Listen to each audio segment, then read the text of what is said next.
following show contains adult content. It's not our intent to offend anyone, but we want to inform you that if you are a child under the age of 18 or get offended easily, this next show may not be for you. The content, opinions, and subject matter of these shows are solely the choice of your show hosts and their guests, and not those of the Entertainment Network or any affiliated stations. Any comments or inquiries should be directed to those show hosts. Thank you for listening.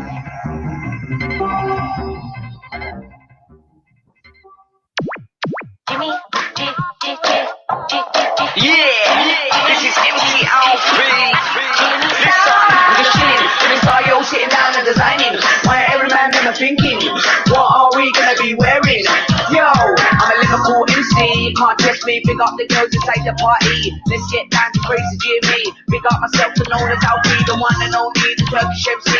Always love the closer Jimmy. British, punk, yo, wanna be. Jimmy Star, new celebrity. Hello. What's up, everybody? Welcome to the Jimmy Star Show with Ron Russell. We are live and happy to be here. Before we get started, let's say hi to everybody. If you can see Astro sitting here. We want to say hi to my cool, outrageous man about town co-host, Mr. Ron Russell. Hey, Astro's on television. He's such a ham. Astro, look at the world. Look. Show them how handsome you are, you cute little thing. Hi, everybody. Welcome to the show. Yeah, what's up? So we got a chat room. People are starting to come in. Hello, chat room. We have Teresa Sabin. She's in Florida. We have Jane Doe, who's also Angela Joseph, and she's in Colorado. We have Anton Country Super. He's in Australia. Who else was just in there a second ago? Cindy Lady Lake is in there. So lots of people starting to come in. We're going to have a lot of fun. Meg Ruddick is there. Hey, Meg. Hey, Meg. Are you the one that sent the barbecue set? Please let me know. The mystery. Everybody's wanting to know who's. I have to explain this. For my birthday, received the most beautiful, what's it called? Barbecue set. By who? What company? Somebody good. I forgot. Anyway, beautiful, magnificent barbecue set. She said yes. It was you devil. I told you, because she's the one who asked for our address. Now I can write it on Facebook so everybody will know. It was Med Ruddick and Dr. Alan Ruddick. You guys, it's beautiful. Thank you so much. Meg, I love it. Honey, when you and Alan come, we're going to barbecue with it. Thank you so much. It's so sweet. I figured it might have. I thought it was either you or two other people I had in mind, but you were one of my suspects. I thought it was you, and it came from Amazon, so we didn't know. It didn't come with who didn't it have came a from. card, didn't have a name, had nothing. It was like a mysterious gift. But it is beautiful, Meg. Thank you so much. Didn't you go on my Facebook page and see the mystery? I wrote it was a foreign intrigue mystery. Who is the mystery person who sent the beautiful barbecue set? Thank you so much. You shouldn't have done it, but I know you do it anyway. She said no, but you're very welcome. I know. She can't wait to come and eat with you. you. Yeah, when you come, we're going to make one of the meals. We'll have many meals, but one of the meals we'll have at our house will be a barbecue with your what was the company again? I forgot. It's a really good one. With the C, begins with a C. I forgot. Isn't that awful? It's beautiful, though. It's really. It even has a meet the mom. Oh, she said they screwed it up. There was supposed to be a note, and it should have been there sooner. We got it yesterday. It was fabulous. The dogs were barking at the Amazon mailman guy. No. It was mysterious. But anyway, it's beautiful. So thank you so much. Eileen Shapiro just joined us. What's up, Eileen? Hi, Eileen. Lady Lake Music is there. Hello, Lady Lake. And Cuisinart. Was it Cuisinart? Cuisinart. Maybe it begins with a C. Lady Lake put that. Yeah, it was a Cuisinart barbecue set. Gorgeous. I don't even want to use it. I want to hang it on the kitchen wall. It's so beautiful. Pretty. You could use it as a piece of art, as a painting. It's got like things to hold the corn, and it's got like. But Meg always does sweet things. Meg is a very good-natured woman. So is her husband, Dr. Alan Ruddick, and they're both wonderful friends of ours who we love and adore, and who we will see when we get to Atlanta filming, because they have a lovely summer place up in Hilton Head, and we like to go there and have fun with them and hang out with them. Play tennis.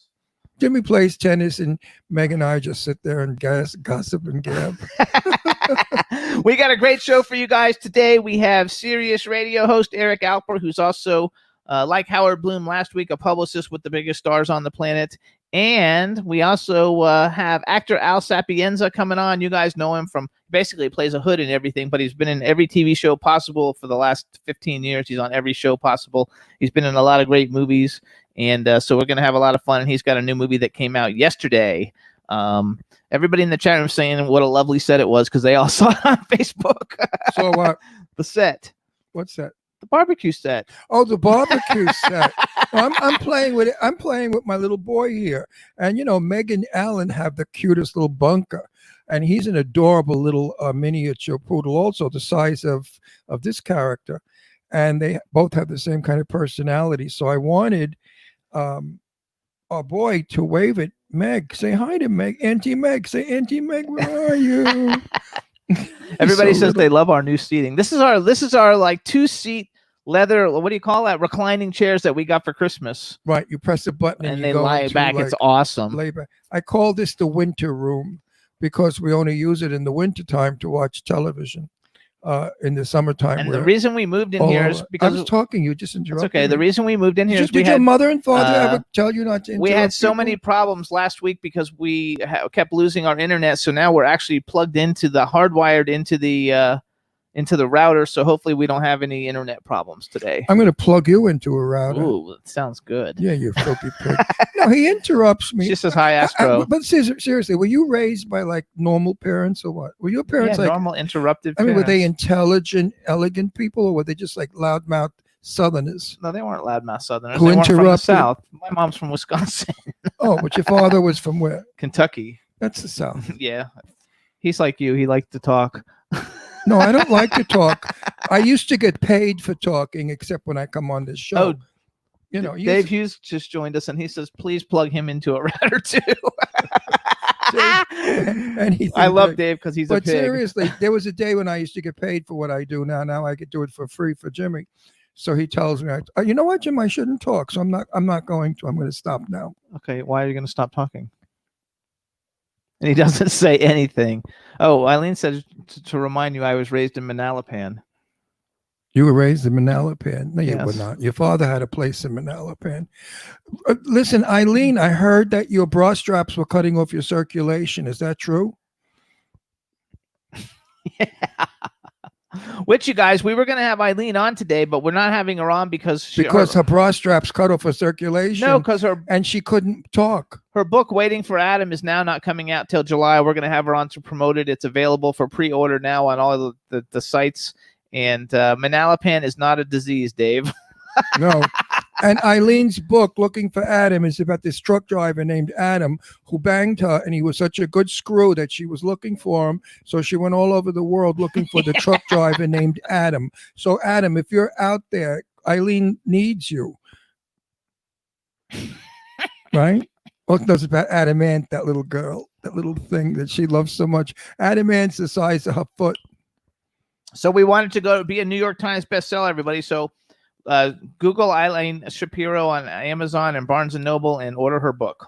It's a good book, seriously. It's all about her love affair with Adam Ant, how he got her pregnant and she had alien children. No, they came out as grays, with the big eyes. She's got them. She loves them. She hides them. And they're alien. They speak a different language, and they're teaching her now electronics. So they designed a bra for her that is strapless so she won't lose circulation. And when she wears this bra, that's hilarious. Her boobs light up and they send out SOS in case she's in trouble. So it's good for all your women out there who are alone. You should get this bra in the event that you're traveling at night and some crazy guy's following you. You simply press a button and your bra lights up SOS, SOS. Eileen's selling them online now. We also want to welcome Paul from the Zest Radio Show to our chat room. Hey, Paul, how are you doing? And I like all citrus fruits. I don't know what that had to do with anything. Well, I think he's referring us to as fruits. No. So we're not citrus, but we are fruits. And we love him. He's fabulous. And Eileen says something lights up for you, Ron. Oh, honey, you light me up. Eileen Shapiro, I could be down in the dumps, which is rare, but sometimes Jimmy puts me there when he does his weird shit. Me?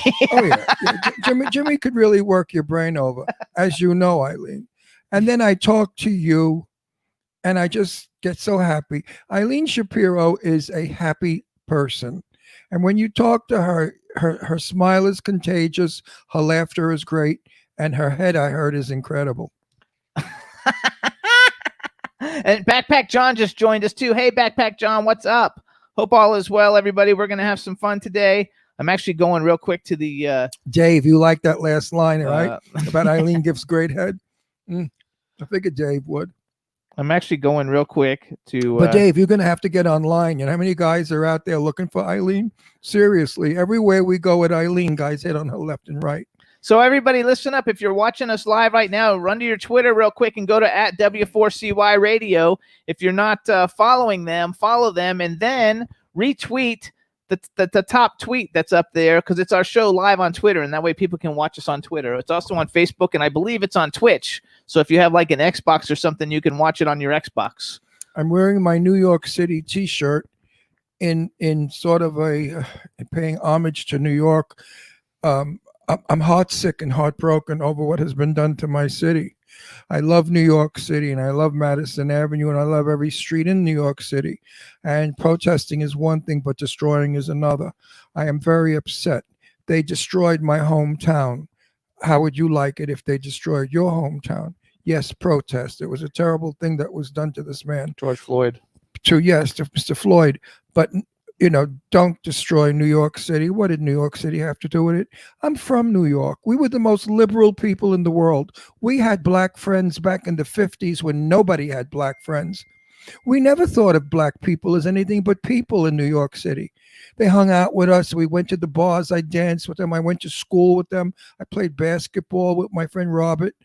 I mean, we were never a prejudiced people. New York City is one of the most liberal cities in the world. And we were liberal way before the rest of the United States. So we just hope too, though, everybody that's in any city that's having problems, everybody stay safe. Yeah. And but don't get I involved. worry about my New York. I really do. And of course, these people are running around without masks, and they're not 6 feet apart. And in running, you breathe heavily, so you're shoving your breath out further. And I'm worried about these people that they don't get the flu and perish. I mean, this is a serious time. It's not a time to run around without a mask. Which is 21,000 new cases in the last couple of days. Well, yeah, because of the fact of the protests. The wonderful people that protest beautifully. I saw them. They were every color. It was like a rainbow box of color. It was wonderful to see every American. Okay, an American. Let's get off these colors. Every New York American walking down the streets protesting, and I was so proud because they did it with elegance and style and respect. And that's who black people are. Black people have elegance. They're the best dressed people. They have the best manners. You must know that. Black people are far more courteous than white people, I have to say. And they showed it, marching beautifully. So don't let the stupid people say, oh, look at them. They're savage. We never should have freed them. Who was it, Wallace or somebody that said that black people were primitive and they were savage, and don't give them freedom so quickly? But don't even repeat it, because people are going to think you're saying No, I'm not saying it. This is not me. So fuck all those jerks that think that shit anyway. This is a moron back in the 60s that said that black people were primitive and that they were savage, and not to give them freedom so quickly because they won't know how to handle it and they'll misbehave. Well, don't make that a point, okay, people? Black people, be cool, be smart, show the world who you really are, and don't lose the message. Yeah, and that we have and I'm not saying it like, oh yeah, my best friends are Jewish, that bullshit, but I have Lily McLeod, who I'm mad about, and I love her so much, and Wendy Moten, who I love so much, and Cece Pensington, who I love so much, and Cece Hendricks, and they're just wonderful people. And that's who we're protesting for, the wonderful black people that are out there who have been unjustly murdered, killed. Well, I hate to use that, who have been unjustly treated by some police officers, not all police and Jane officers. Doe, Angie Baby says an Angie Baby. What's about Angie Baby? Because she's black. Angie's not black. She's Spanish. She's half black. Yeah, her 49Z tits are black. Anyway, you think Eileen Shapiro's got a set of jugs, Dave? You listening, Dave? You should see Angie Baby's knockers. Anyway, oh my God, they're gigantic. Everything is terrible that's going on. Please be safe. Protest. Protest peacefully. Yeah. Everybody be safe. Because we need to actually come to a solution and solve this. And it's a very difficult situation. And the solution is the police have not to be brutal anymore. I've had run-ins with the cops, trust me, in my day. They're not nice. When you're gay, you have to see how the Oh. cops treat us in New York for being gay guys. Called us names. Angela says she's black Italian. What the fuck is a black Italian? I mean, Angie, make up your Jane, mind. we love you. You're No, fabulous. Angie, are you Spanish, black, or Italian? Make up your fucking mind. Black and Italian. Anyway. Meanwhile, you should come on our show and wear a push-up bra. So Dave Hughes will be very happy. So we want this whole show to be fun, everybody. There's so much tragedy going on in the world. We're going to have a good time today. Yeah, but like, who has it? Martin Luther King said, we shall overcome, and we shall overcome. And we will all be together in 50 years from now. There'll be no such thing as black, white, or yellow, or brown. We will have all intermarried, and we will be one gorgeous race of people. Because if you see a black that marries an Asian that has white blood, they are the most exquisitely beautiful people. Gorgeous faces. Anyway, our guest is here, so we're going to move on. Hey, guest is here. If you touch me one more time is to do something, I'm going to punch you right in those 4 eyes. Anyway, hang See on. your 4 eyes? I'll knock those 4 eyes right down your throat. Isn't he beautiful, you guys? All right. So I'm just getting ready for our let's second. I'm getting ready for our second Let's guest. get our first Wait a guest. minute, I'm talking. You interrupted. No, I want to get the guest on. Well, 1 second it takes to talk my talk. I'm just getting ready for our second guest who plays gangsters. There you go. So now we're going to get our first guest who's coming in. Hello. Say something so let's make sure we can hear you. This might be the funniest opening I've ever been on for any interview. I'm Eric Alper, and I'm so happy to be here with you two. Hey. Yeah, meanwhile, the women are hating you for that gorgeous hair. The hair on you. Well, I'm not going to tell you where the bodies that I hid to get me that hair in the first place. I believe it. I believe it. So do you roll it up at night and rollers? I need more volume. I need a higher volume. Hello. No, but I do, put on that shower cap when I'm taking a shower, when I'm doing my nails. That's so funny. So hold Listen, on. we have to up your volume. No, I don't. Hey, is that something that gets done on your end, Rebel, or do I need to turn my headphones up because it seems kind of low? His end. His speakers have to go up. No, it's on our end. You're the one hearing it. I don't hear. I hear him very faintly. Okay, hold on. We got to turn ours up. Then hold on. How's that? Let's see. How's that? Oh, that's better. Not Oh, really. there you go. A little bit better. Hold on. I can scream. No, we don't want no, to do that. no. I'm in the music business. I'm already deaf. I scream really loud anyway. I freaking love that. All right. So what do you do for a No, living? hold on. We haven't even introduced him Well, yet. I want to ask him a question. No, we got to introduce What do him. you do for a living besides mug people? No. Hold on. Don't answer the question yet. We're going to go back to that question. All right, everybody. Now we want to welcome to the Jimmy Star Show with Ron Russell, Sirius XM radio host, music junkie, and one of the most famous music publicists in the world, Mr. Eric Alper. Hello and welcome to the show. Hey, it's so good to be here, guys. Thanks so much for having me. Boy, are you big shit, huh? Wow. You know what? I'm not even the most popular person in my house. You're a funny guy, I'll tell you that. I think we're gonna have fun. Good sense of humor. But seriously, that was quite a build-up. It's been a little bit of a fun ride. Oh yes, absolutely. So this is really Ron. Very low. I know that's our end. We have to get up there. I can't reach it. Want me to go? We just redesigned the studio. He hasn't gotten off the couch since 1947, so No, Jimmy just we had to redo it because we had problems. Jimmy redid the studio, so therefore nothing is functioning properly. Everything is fucked up like him. Get your ass out of my face. Hang on, let's see if we can get this going here. Make him louder. That's right. Let's see. Speak. Speak, Eric. Hey, hi, how are you? I'm on a That's good. slant. I have to figure out what this slant is doing. Okay, all right. How's that? Okay, Good, I'm gonna go. you did it. I'm gonna go here. I'm gonna go over here now. Why do you have glasses on? So I can actually see what I'm doing. I feel like I'm like a leaning tower of Pisa over here, where I'm just like this. But did you ever hear the expression, girls don't make passes at men that wear glasses? Oh. I thought it was the other way No, around. I've never heard that one Oh, before. I've I- never heard I- that one before. I rewrote that. I said, girls don't make passes at men that wear glasses. It's supposed to be the other way Shut around. up. I'm fucking speaking. Why do you fucking do that? You ruin all my jokes. You illiterate. No. Fuck. It actually made sense though, because if you're not No, wearing he your ruined glasses, everything. no, He's a because ba- if he's a you don't wear your babbling brook. glasses and a girl I'm out of makes a this pass show. at you, you won't see it anyway. It was it a makes- very funny joke, and this fuck next to me stepped on my line. Go for it anyway then. Girls don't make passes at men that wear glasses unless we grab their asses. There you go. Okay. All right, and you had to jump in with your big But fucking mouth. what's the original one? The original one is "Fuck You, Jimmy Star." The original one is guys don't make passes at girls who wear glasses. That's right. No, guys don't make passes at girls that don't show their asses. Oh, I didn't. Oh, Anyway, he's on our show, not you, you tank. We're married. We're allowed. we always argue. So first of all, we also have. Wait, we're not. I'm interrupting him now. 9 years we're married. How I did it, I don't know. I don't know how I'm still here. But we have a chat room full of people, so say hi to everybody in the chat room, and then give a special hi to Eileen Shapiro because she's in the chat room. Hey, everybody. So good to be here. Hi, Eileen. Thank you very much for setting this up, and your $100 is in the mail. There you go. Did you ever meet Eileen? I did. We sat beside one another at an Adam Ant show that happened in Toronto a couple of years ago. Did she happen to turn sideways and crush you with her boobs?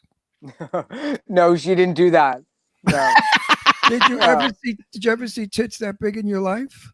You know what? I can't remember what I did yesterday, so I don't honestly remember a lot from that night, except for it's all kind of a blur. That's because she drugged you and tried to screw you. She did neither of that, but it was all good. She's a lovely woman. We love her. She's my best friend. I mean, she said to me, "Ron, you've made my tits so famous. Thank you." And I have. So before we talk too much, I want to do some bragging for you. First of all, you guys, Eric Alper, if you want to follow him on Twitter, his Twitter is @EricAlper. His website is thatericalper.com. It's EricAlper, so it's thatericalper.com. He's a 6-time nominee for Publicist of the Year. By the way, he lives in Canada, you guys. He's a 16-time Juno Award winner overseeing PR campaigns, which means that his clients won the Juno Award, which for anybody who doesn't know what that is, that's like a Grammy Award. That's the Canadian version of the Grammy Awards, right? Am I right on that? You are exactly right on that. Yeah, but in New York City, the Juno Award is a Spanish award given to Spanish people who say, "Juno something." It's a joke. You're supposed to laugh for us. He's also the host of That Eric Alper's Show on Sirius XM channel 167 on the Canada Talks channel. And as a publicist and probably an interviewer, he's worked with Ringo Starr. He's worked with hundreds, and I say hundreds, I mean hundreds of people, but I only picked out the ones who I like a lot. So he's worked with Ringo Starr, Jerry Lee Lewis, Jerry Garcia, Nickelback, the Smashing Pumpkins, Jordan Knight. Jordan Knight's from New Kids on the Block for anybody who doesn't know, and if you don't like them, screw it, I love them. Yep. Butch, Duran, Robert Palmer, Chris Christopherson, Snoop Dogg, Taking Back Sunday, who I interviewed a long time ago, The Prodigy, Mick Fleetwood from Fleetwood Mac, Steve Miller, Deborah Cox, The Cult, Jesus Jones, The English Beat, Barry Manilow, Joan Baez, and Slash, and then added like 200 more people. But I just wanted to bring those. And now with Ron Russell, he really completed it. Wow, that's fabulous. The Bush, was that George Bush? No. I love Bush. Anyway, did you ever get to meet Fleetwood Mac? What's her name? Who I love? Stevie Nicks? Stevie Nicks. Did you ever meet Stevie? No, I never did. I only met Mick when he was doing his, he did a couple of solo albums that he released about 10 or 12 years ago. And then he did an art showing here in Toronto for his artwork. And then the next time that Fleetwood Mac came, I just got to meet him. But, you know, it's one of those situations where when you're that big of a band, you have your own dressing rooms and nobody really talked to one another before the show. Right. Well, that's funny. Also, Paul from Zest Radio. Wait, you know, you have a wonderful lineup of stars, but you don't have what I have. I have better than you, baby. Because I know Scott Page from Pink Floyd. So fuck you. He's interviewed him. I just talked to him. I had a lovely conversation with him last week. Don't you love Scotty? Scotty's a dear friend of mine. Scott's a genius. I love him. And his wife is wonderful. He's a wonderful person. In our chat room too, which Paul from Zest Radio is in our chat room, and he also mentioned that you worked with Biff Naked because he loves Biff Naked. So we'll give Biff Naked props. She follows me on Twitter. So Yeah, Did you she's ever great. meet Johnny Manthis? Connie Francis, did you say? No, Johnny Manthis. No. Pity. No, I love Pity. it. Yeah. I have 3 times. So screw you. 3 times, Johnny Manthis. 3 times. 3. 1, 2, 3. So tell everybody a little bit, because like I think I read someplace on thatericalper.com doing a plug for the website that he posts all kinds of great content on. You guys, every day he updates new stuff on thatericalper.com. That somehow you got involved in the music industry because somebody in your family like owned a famous blues bar or something. Yeah, there's a bar in Toronto called Grossman's Tavern that started in 1943, and at the time it was the first place to actually have live music mixed with alcohol. It took that long because the city of Toronto thought that mixing music and alcohol would bring the entire city to hell in a handbasket, and they were kind of right in a way. It did. But my grandpa.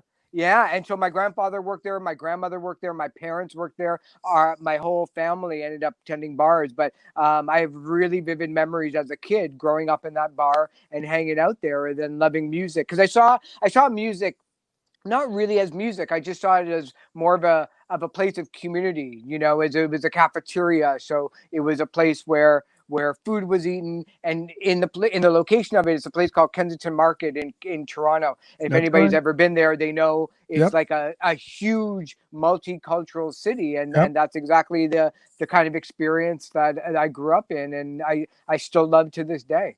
So in the late 1950s, we used to hop in a car and drive to Toronto from New York and go to the gay bars. They had the cutest guys in Toronto. They kind still of like, do. No, they were like lumberjack guys. You know what I mean? They were like really blonde, sweetie, beautiful, big, burly guys. And I remember the gay bars were very hidden and very secretive back then. You couldn't. They were against the law. And Yeah. we loved it. We used to go up there like New York trash. And honey, we walked in. No, we walked into those bars with our tight pants and tight shirts, looking divinely gorgeous.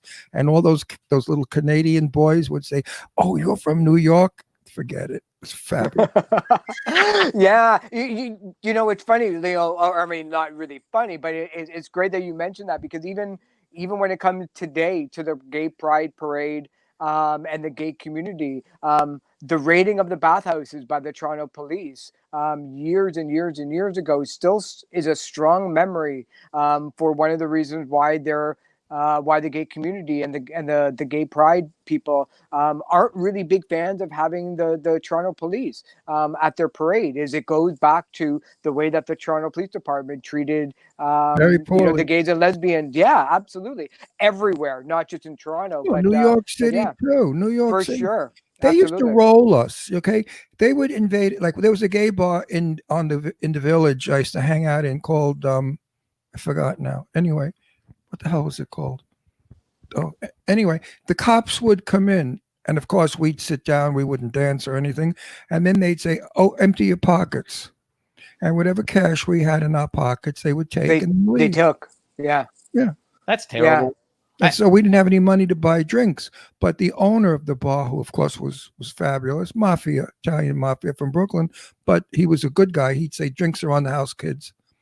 And Wow, we were that's able to great. drink. Yeah, that's great. It was like an animal. Like I don't forgot. know. I met Sal there. What the hell was it called? I don't remember. It's going back 60 years. So The Funky anyway, Bear. so Eileen also said you worked with the Wiggles.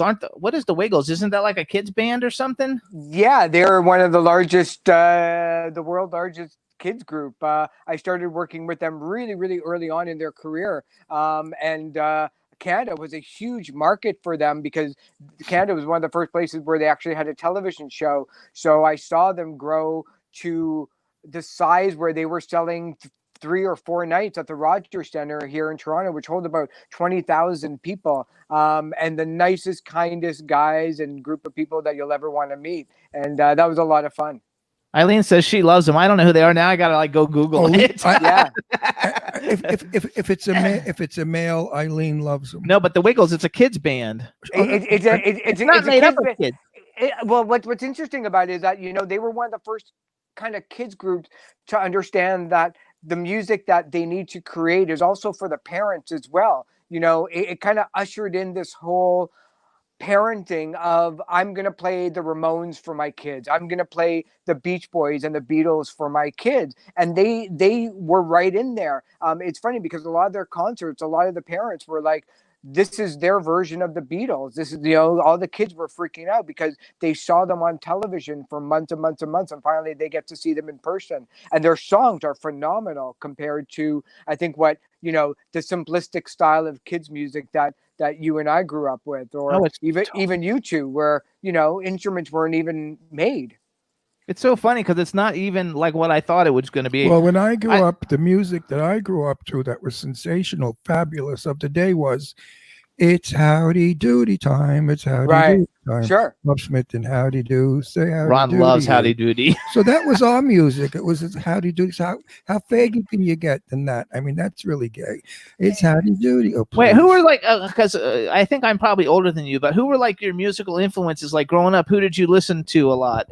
Oh, I listened to the early ages of rock and roll. When I was 8 years old, I went to go see the movie American Hot Wax that told the story of the Cleveland DJ Alan Freed, who coined the term rock and roll and who brought a lot of concerts to non-segregated audiences. He believed that music was for everybody. And in the movie, they had performances by Jerry Lee Lewis and Chuck Berry, and actors portraying Danny and the Juniors and Little Richard, among others. And I walked out of there completely wired, like it was a shot to my little 8-year-old brain. And from then on in, that's exactly what I wanted to do. I had no idea how to do it. I just knew that those people on the screen were the coolest people I've ever seen in my whole life.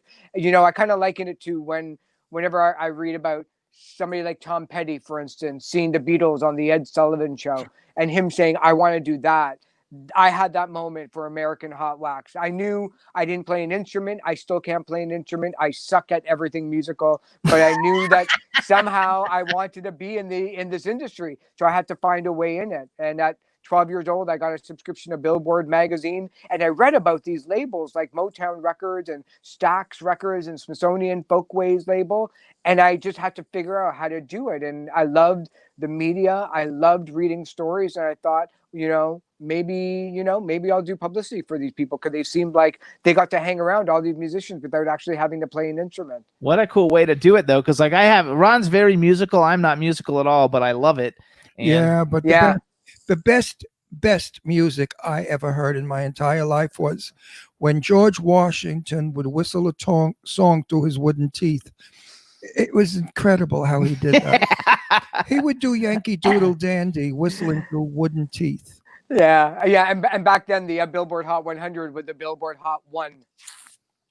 And so, so for me, because my first concerts that I went to were Rod Stewart, like when Do You Think I'm Sexy, which I think I was I was in 7th grade when that came out, and Kiss. Yeah, that was 1978. And Kiss. That and Kiss were my two first concerts, and my first record I ever got was Elton John, Captain Fantastic and the Brown Dirt Cowboy. Right. So you're definitely a 70s kid. Yeah, me too. I'm a 70s kid. I saw ABBA when I was 8 with my parents. I saw Barry Manilow live. And then I saw Genesis when I was 11 years old. I went with my sister, and that was a mind-blowing experience. God, Genesis is awesome. Yeah, all that stuff you chase. Like, that's what it really is for a lot of people who are more than just your casual music fan, is that those 3 first shows blew my mind. And now, when I go to a show, that's still that contact high that I'm still chasing, that wide-eyed, this is awesome, and I've never seen anything like this before. I think Turn It On Live, Turn It On Live, the live version by Genesis is like when I was in college, I used to listen to it over and over and over and over and over, like all the time. Oh, he's going to show us something now. I'm going to show you something right here, right on the wall. There's 3 Sides Live. I don't know if I can show it. There it is. Yeah, you go. 3 Sides Live. Yeah, I love that. Eileen says her first concert was Rod Stewart and The Who together, and Paul from Zest Radio says Rush, which Rush is another awesome one. My first concert was in 1957 at the Westbury Music Fair on Long Island, and it was Johnny Mathis singing Chances Are, so fuck all of you. He loves Johnny Mathis. Somehow you went from a big screen to there we go. We're back to a big screen. We go. I met Johnny 3 times. One time I was shopping in a supermarket with him. We were both doing our groceries and we chatted. And when we got to the checkout, I said to the kid, "Do you know who this is?" He said, "No." I said, "This is Johnny Mathis." He said, "Oh, hello, whoever you are." I said, "You really know who Johnny Mathis is?" And Johnny turned to me and he said, "Ron, nobody knows who I am except people your age." And I think that's sad because in America, music is dated. Europe, music is for hundreds of years. You Yeah. can talk to an 18-year-old about a Verdi opera, and they know all about it.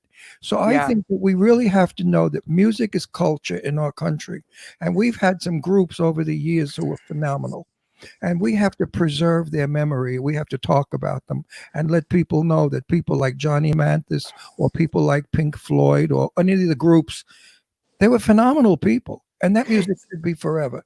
It should it's old music. Yeah, well, what's interesting about that thought, and I totally agree with you. You know, when I was a kid and I was watching, you know, whether it was Hee Haw or Sha Na Na, I mean, that was celebrating the music of the past, and I think America and Canada both like to pride themselves on being modern, being current. They don't really look at the past except to trot out some of these artists once a year during the Grammy Awards or the Rock and Roll Hall of Fame. I mean, you know, even with radio, which, you know, growing up in the 70s, hit radio would play anything that was a hit. I heard Johnny Ray for the first time on the radio in the 70s, and to that experience of listening to Buddy Holly mixed with Boston or BTO or the Guess Who back to back to back, it would be like the equivalent of a radio station now playing something current like Billie Eilish mixing with Pink Floyd. It'll never happen again.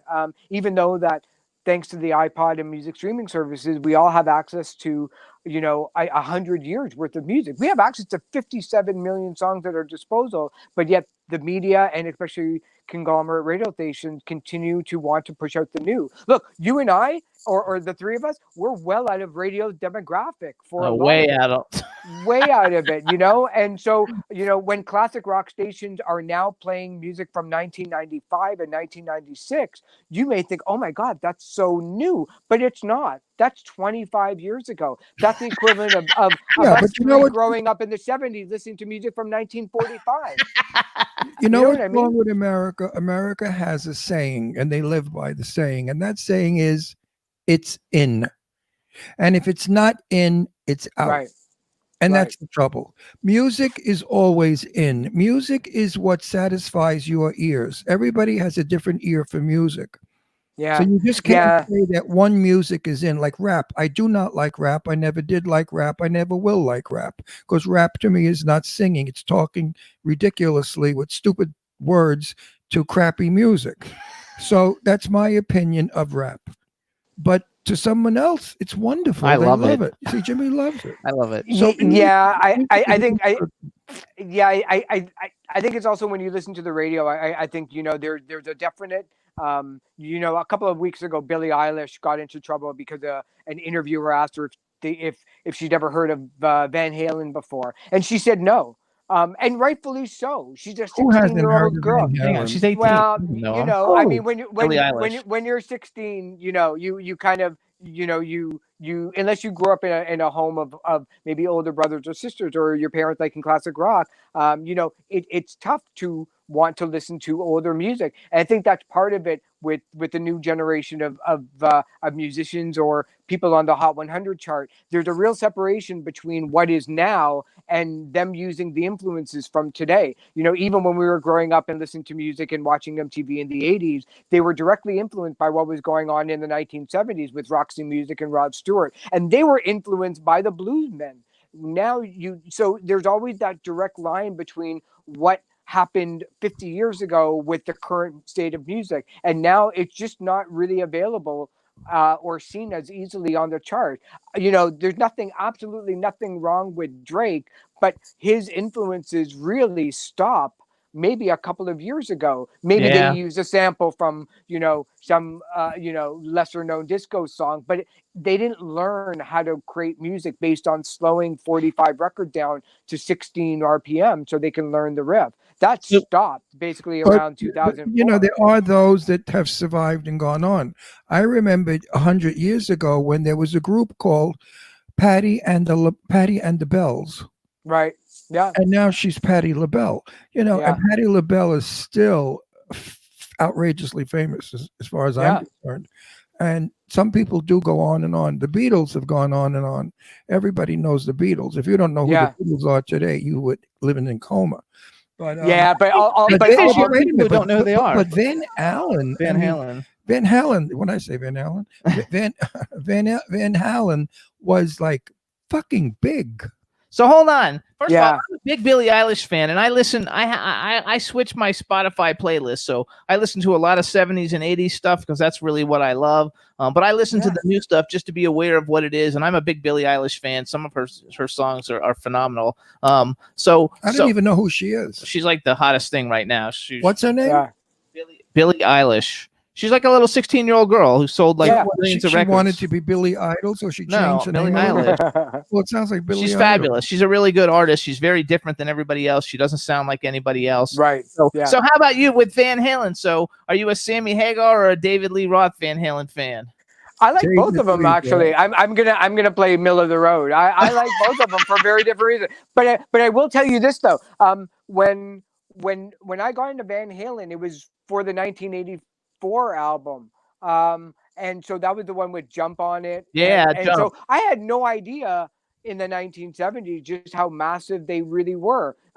But you know, when they started having hits, that was like the biggest band in the world. And then when Sammy came along, it just seemed like they kind of toned down a lot of the antics and started writing, you know, love songs. I mean, Why Can't This Be Love is something that David Lee Roth would have never wrote or even sung to himself anyway. He was on television back in those days more than any other rock star. I remember him being constantly on TV. Totally.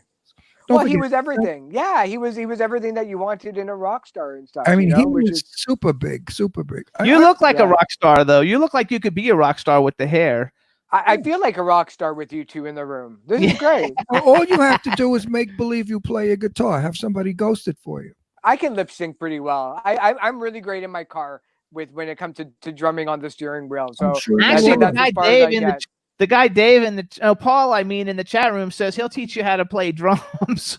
Excellent. And That's awesome. Somebody else in the chat room, they were talking about their first concert was Judas Priest, and I love that movie Rockstar, which that's loosely based on the whole Judas Priest thing.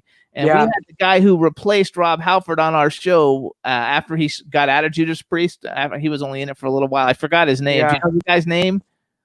I don't. But to the guy whose first show was Judas Priest, it's funny. I just finished reading a book by Chuck Klosterman called Fargo Rock City, and it's about him growing up in Fargo. And the metal scene and the hard rock scene was like their commercial AM radio station. So that was a little bit of a mind-blowing experience because people tend to forget that not everybody in America had MTV all at the same time. And when we wanted to find out about our favorite rock stars, we had to wait for the new issue of Rolling Stone magazine and hope and pray that somebody in that magazine happened to write about the band, which was rare, or that we would read Kerrang magazine and stuff. So it was Tim Owens. that's what happened. Yeah, Tim Ripper Owens.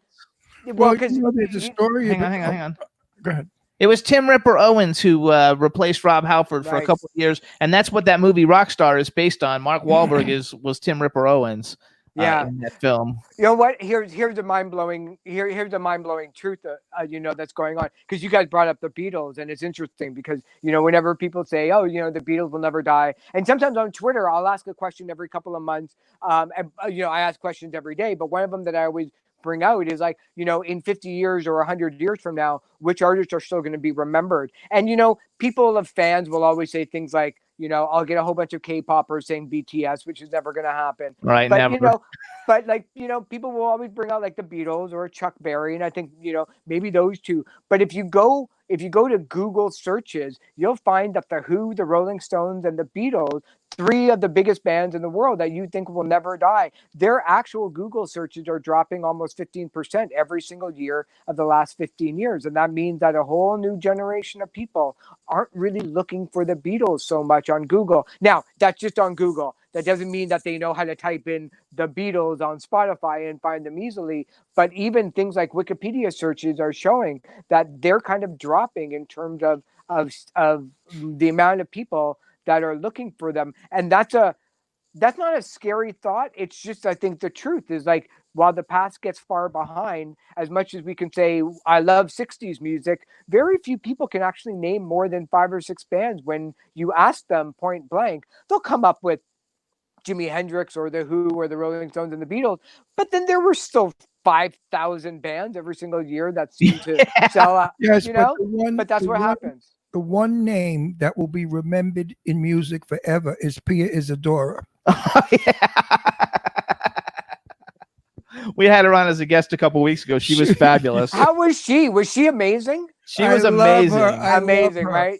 I She- get the feeling like she would be amazing as a She guest. was wonderful. I love her to pieces. We're going to meet. She's coming to our house to a party. She is absolutely the best. I love her. I'll say it now. I had a little bit of a wee crush on her growing up. Her and Samantha Fox. Oh, She was smoking she's hot. still- she's Samantha still- Fox is smoking hot still too. They're both still smoking Yeah. hot. She's still Yeah. adorable at her age. She's a tiny little beautiful woman still. And what other role in life could you be except awesome and a celebrity with the name Pia Zadora? Like Exactly. it's just like that's a name that just rings. It's so beautiful. That's great. Right. She is also. Yeah. She's just fabulous. So tell everybody a little bit about your show. You got a show. It's called That Eric Alper on Sirius. Tell us a little bit about it so we can get you some more listeners. Yeah, so it's a 1-hour talk show that's available on the SiriusXM network, which is free right now, actually, until the end of June for everybody. And it's a 1-hour talk show that I talk to musicians that I love, musicians that have a really great story. And I never go too inside baseball too much. I don't really care what kind of guitar they used or what kind of pedals they use. Other people do that really, really well. But to me, music is still magic to me because I don't get it. I don't play it. So I'm coming at it from definitely a fan perspective. And, recent guests I've had on include Bob Geldof and James Taylor. But it's also, really new independent artists that I love that, I just get to sit down with them for 20 minutes and talk. So I love it. I've been doing it for 5 years now. I am a huge James Taylor fan. Big. Can we hear your show on the car radio? Yeah, absolutely. It's on channel 167, Canada Talk. Some stations don't have it because I think in order for Sirius XM to come in Canada, they had to take off a couple of channels. I think they're regional music channels that you get in that you only get in America. But if you go online to SiriusXM.ca or .com, and if you have an online subscription, then you can see it there too. Yeah, we wanted to be on Sirius, but they wouldn't have us because they said our show was dirty. I have no idea what the fuck they're talking about. But why the fuck they think our show is a dirty fucking show? You can absolutely be on there. Far be it for me to tell them what to be. Our Howard you go to a studio? all the time. Do you go to a studio to do your show? I do. In the last couple of weeks, I've done it from this little bunker here. But I've just been told in the last couple of hours that I'm going back in we're going to get some equipment for me to do my show here at home over the next 3 or 4 weeks. There you go. That's awesome. It would be fun to be on Sirius. We don't have a studio near us in Palm Springs. We're unfiltered and we're uncensored. He said you can curse on Sirius. You've got your audience right where you need them and right where you want. Yeah, we love it. You don't need Sirius to have it on there. In the car radio, you can curse. What if there are children there and they hear me say you fucking Sure, whore? you can. You just have to be on a dirty channel. Yes, I will be on a dirty channel. 100 all the way up. That's when you get it. When you get a Sirius XM subscription, you have a choice. You can get all the clean channels, which is like I think channels like all the news channels and all the music channels. But even they'll filter out swear words in the music. And then there's probably about I think a half dozen or a dozen channels where it's completely unfiltered, and that's an extra option that you have to just click the box to get all the dirty ones. So Jimmy, look into it. Oh, that's hilarious! I can't wait to tell my friends I'm on the Dirty Network. The seedier side of Sirius XM. I'm on Filthy Network, NBC or something. Filthy. Yeah. Filthy Filthy 269. I'm on the Filthy Network, FUK. Yeah, you gotta love the whole thing. So how's everything going with the quarantine there? You guys are you really stuck inside all the time? Yeah, you know what you realize what an introvert you are when there's a pandemic going on outside and nothing in your personal life has changed. It's so true. You know what? I went from 950 tour dates on the schedule to work, along with all the new releases, to 0 when it came down to the tour date. But all of the artists I'm working with, they've ramped up their releases. I've got a band that's made 7 different videos for the same song, just because they're creative and they can do it. So the roster is active every single day. Along with the media that I'm able to get for them. Every day I'm getting them to do something fun. Yesterday was working with the Canadian Music Therapy Trust Fund to post about their favorite album of all time, and that amazing organization posted their words on their social media network. There's an organization called Shop Local, which I'm sure is throughout every country right now, where they put the focus on restaurants and bars and stores that are open. So the artists are posting about 3 local shops that they love that are online, just to kind of help them out. And so those shops are sharing their stuff online. So That's every day I find them something to do to keep us both sane, because I think now more than ever before, because we're all stuck at home, everybody's watching something, everybody's watching their computers, or they're on social media, and we're never going to have another time to collectively get this active audience than ever before.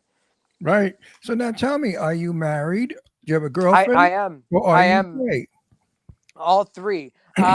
You're all three. You're married. I'm married. Nope. I'm celebrating my 20th anniversary of marriage in September. We have a 17-year-old daughter who's a superstar in her own right. Her name is Hannah, and she's on social media at that Hannah Alper, and she's an activist. She's also a blogger and an author of a best-selling book called Momentous that she wrote when she was 16 years old. Good. That sounds good. And so it's a busy house. So now Hannah's online doing her schoolwork. My wife Candice is working hard with a nonprofit organization as well, and we're busy. We're busy, and we're lucky because we just happen to all work at things that weren't really affected by not only the riots going on, Right. but also what was going on with the pandemic.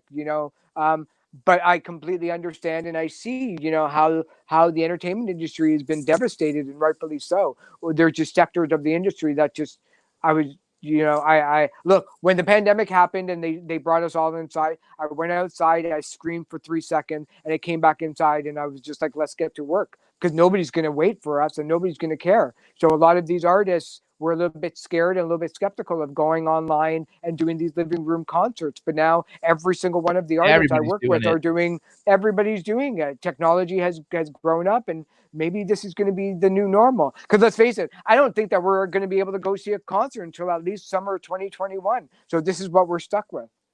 Not until there's a cure or a vaccine. I don't even think that's it. You know what? There's a study that came out a couple of days ago from the Canadian music industry side, and almost 70% of people don't want to go to a large venue, even if there was a vaccine. They're a little bit scared of it. But who's to say though? Where are you guys living? Where are you guys living right now? Palm Springs, California. Okay, so you have a large. So California must have somewhere in the neighborhood of at least 3,000 performing arts centers all the way up. I can't imagine. Look, California is the population size of Canada.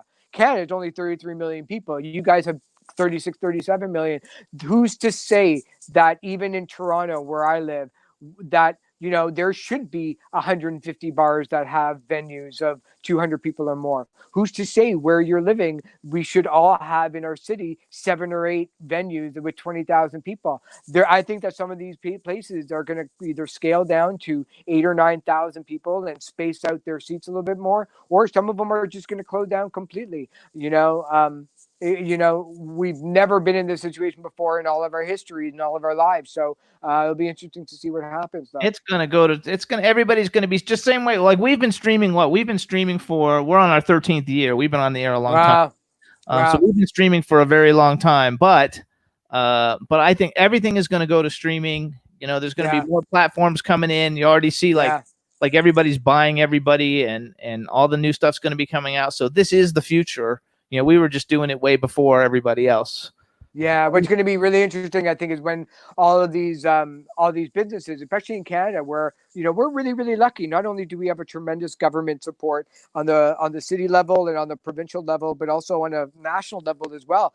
Canada long supported the arts. I mean, to the tunes of tens of millions of dollars to not just the music industry, but the theater industry and film and television industry as well. And yet businesses like the banks and beer companies have always stepped up to help support with sponsorship. That will be interesting for me to watch because, all of these banks and big corporations who have long supported the arts, I'm wondering if they're going to start to pull perhaps some of that funding that they would give to music and the arts and put it back into buying up advertising and developing their more of a brand to bring people back when things are back up to normal. So as much as whatever side of the fence you are in corporate sponsorship, that corporate sponsorship may not be there in the way that we know it come 7 or 8 or 9 months from now. Yeah, everything is going to totally be changed. I love it. So everybody, this is Eric Alper. His website is thatericalper.com. THATERICALPER.com. Check it out. I looked at it today. It was really cool. He tweets out all kinds of fun music stuff, and he also has a lot of helpful music stuff on his site. You can follow him on Twitter. It's also that Eric Alper, and his show on Sirius is that Eric Alper on channel 167. You guys, it's the Canada Talks channel. And what time is your show on again? Noon, 6, 8 on Saturdays, and noon and 4 p.m. on Sundays, and available to stream anytime you want. There you go. You gotta love it. Anyway, you're a cool guy, a fun.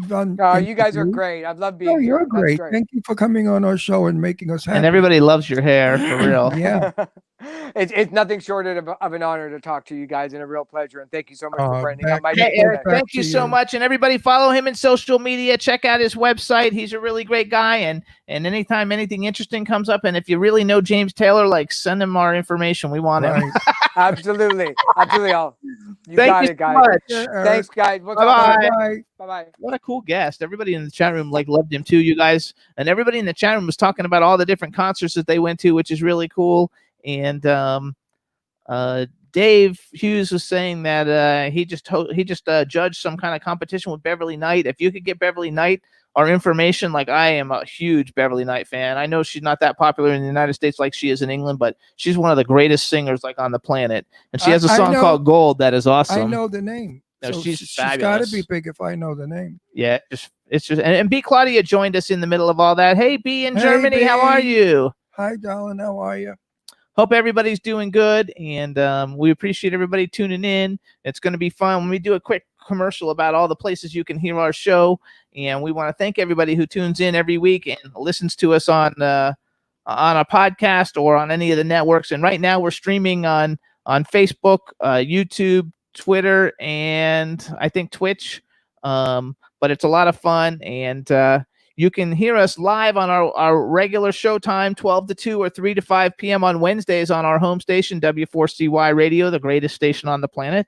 You can also hear us on K4HD Radio in L.A., Jackalope Radio in St. Louis, iHeartRadio, which we love it if you guys listen on there so we can keep getting ranked there because we love it. We're on Stitcher, Audio Boom, SoundCloud, iTunes, Spreaker, Apple TV, Podbean, Spotify, and Pandora. And on television, you can see the videos. If you're not watching them on the W4CY YouTube channel, you can also see them on our YouTube channel, Comcast, Roku, and Vimeo. And if you're watching us right now, please subscribe to the W4CY YouTube channel so they can build up some subscriptions because it's all kind of new for them. And that way we have more people tuning in and watching. We want to thank Eric Alper for coming on. He was great. And we want to thank Eileen, introduced him to me. And what a great guy. I tweet with him all the time, you guys. He's a really cool guy, very knowledgeable about the music industry. And it's all really, really fun. Look at, the dog kind of woke up. Good, because I'm going to sleep. It's so boring. Oh, come on. You really are, Jimmy. You're a bore. They said thank you for the shout out. I'm not a bore. My voice, I had a thing. They went down to my throat. Endoscopy? I had endoscopy the other day. I believe at my age, you get every test. I've had every test known to man so far, and thank God everything has come back negative. I had a up my butt thing. Colonoscopy, and I had the doctors in the room hysterical because the one doctor that was working with me, I suspected was gay, and I said to him, "Be gentle, I'm a virgin," and he said, "I doubt that." I said, "You don't believe me? Ask my husband." But anyway, then when the operation was over and my doctor came in, I said, "Well, is it twins or did I lose the baby?" Anyway, you have to have a sense of humor in this crazy world we live in. So now I have just one more test to do, and that is, I forgot. Oh, they have to scan my brain because my mother died of an aneurysm at 80. So they have to scan my brain to make sure there's nothing going on there. And when that comes back negative, I want to tell you folks, I have the metabolism in the body of a 40-year-old. So I should be around another 10 years Absolutely. or more. Absolutely. You and the dog. Me and the dog.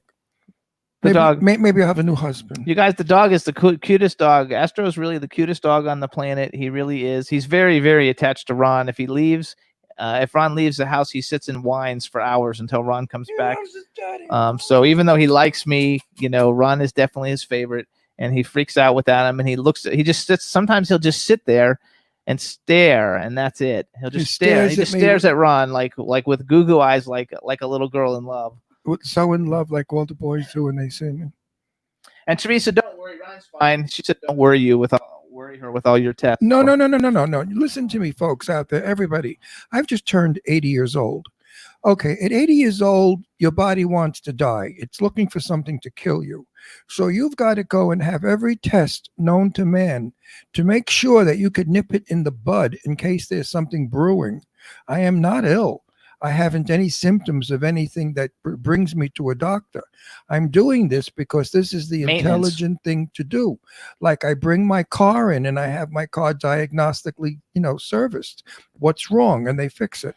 If you want to live from 80 to 90, you better repair what's broken or going to break because you're not going to make it. So don't be a fool. If you feel great at 80, that's terrific. Good for you. But go and get every test to make sure that nothing is brewing. See, I'm happy. I got a clear head because I know I'm healthy. There you go. We love it because we want him to be around a long time. You're full of shit. No, you want my money. Oh, yeah. He wants my home, my car, and my jewels. Yes. B says it's very important that you do the test, so she thinks it's great. No, it is so important. You have to, maintain your body like you do your auto. If the red light goes on in your car, you bring it in. Well, when you're 80, that's a friggin' red light. Believe me, a big, bright red light. You're old. Go get fixed. I also want to say, rest in peace, you guys. Chris Truesdale died yesterday, and for anybody who knows Chris Truesdale, he was on The Voice, and he was a Broadway star, and he was in a bunch of movies, and he was also one of the members of Dream Street. For anybody who liked Dream Street, the boy band, I met him several times and was working with him to release one of his records. And so for me, it's a sad thing, but he's very cool. And it looks like Paul from Zest Radio is leaving. He says, "Thanks for bringing joy into our lives. Great show. Got to go for now. Stay safe and healthy, everybody." And go leave us, see if I care. And B Claudia got donated to Dogs for Our Brave and got like a thank you letter, I think, from them, which is very good. Cool about. They're wonderful people. Andy and Marilyn, they're wonderful people. I also want to thank everybody, especially Anton, if he's still in there. Anton and Teresa Sabin, because they're always sharing Jimmy Star's World blog on social media, and I want to thank you because it has definitely helped me a lot. And the Jimmy Star's World blog is now ranked number 50 of the top 100 entertainment blogs in the world. It's also ranked 6,299 in the United States out of like 800 million websites, and it's ranked like 70,000 or 68,000 or something out of 1.8 billion websites. So I want to thank everybody for reading all the gossip that I throw up there every day, and appreciate all the support and continued support because I want to catch Perez Hilton. Yeah, but you know what? Those numbers are wonderful numbers, but I wish they were dollar numbers. I wish they were dollar numbers, not too. just glory numbers. You got a lot of glory numbers. Get some dollar numbers. I'm working on it. Like $60 million. That would be nice. I would like for Jimmy to say, I'm so happy that I just got $60 million. Who gives a shit about 60,000 people?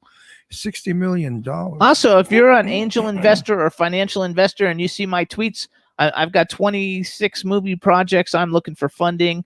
Anybody who's listening who wants to get involved in movies, I've got them from all different different budgets, from 150,000 to 15 million. So if you're interested in it, please hit me up on social media. I'm at Dr. Jimmy Star on Twitter, at Dr. Jimmy Star on Instagram, and Jimmy Star on Facebook. And the come on is, if you've ever wanted to be a movie star, now is your chance. Invest a couple of million in a film, and you will have a major role, and your premiere as an actor will be. So suckers, come up with $1 million so you could be in a film. Everybody's doing that nowadays. Everybody. I like these people that are producers. They put 50,000, 20,000 in, and they get a producer title. Years ago, that was unheard of. That's funny. That's the way it But is now. everybody and their mother's a producer, and I love it because these $2 investors say, "Oh, my film! Have you seen my film? Your film? Where's your film?"